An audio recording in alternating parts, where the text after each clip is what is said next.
Hello, Doc, kapag kunyari nagkaroon ng problema sa ating kidney, so ang nangyayari, Doc, ay bawal na siya sa protein. Ano ba yung pwede nating Actually, i-substitute pag doon? sinabing protein, ang masasabi ko itong denatured na protein o yung mga heavy protein.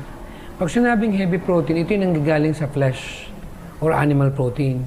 At pag sinabing denatured protein, ito rin yung protein na nanggagaling sa flesh. Kasi siyempre, niluluto yan.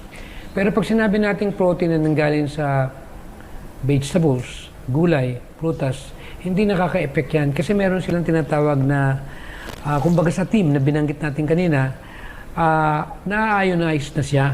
Hindi siya kailangan pang sumobra. Kasi kumpleto na yung team nila. Parang may plasmid siya or something na parang pambukas para makapenetrate at makuha ng katawan yung pangailangan niya. Kaya pag sinabi nating kidney problem, I'm not gonna suggest to eat animal protein. Kasi talagang masasabi ko na lalo lang maging lalala yun. So, ibig sabihin pala, Doc, okay lang na kumain basta yung hindi denatured at hindi denatured, yung mga hindi fresh. yung heavy protein. Yeah. So, kailangan more on, mostly coming from yung sa mga natural resources natin, mga gulay.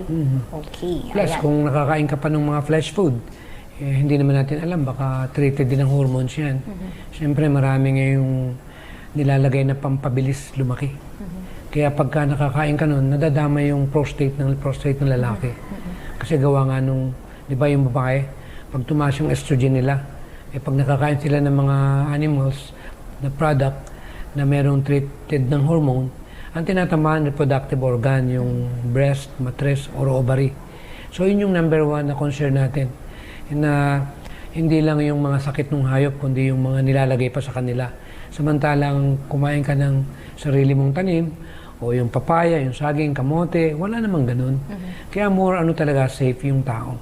Kaya sabi ko nga, kung susunod tayo sa council, na balik tayo doon step by step sa original design, nakakain tayo ng mga fruits, nuts, grains, and vegetables, na nandun na lahat ng mga pangailangan ng katawan, meron tayong peace of mind. Amen. Na alam mo na i-restore ng katawan mo mismo yung problema na nabuo sa panahon na hindi tama yung pagmamaneho mo. Ayan, ang ganda doon, Doc, no? And sa ating po mga televiewers, katulad po ng isa nating nagtanong, si Karen.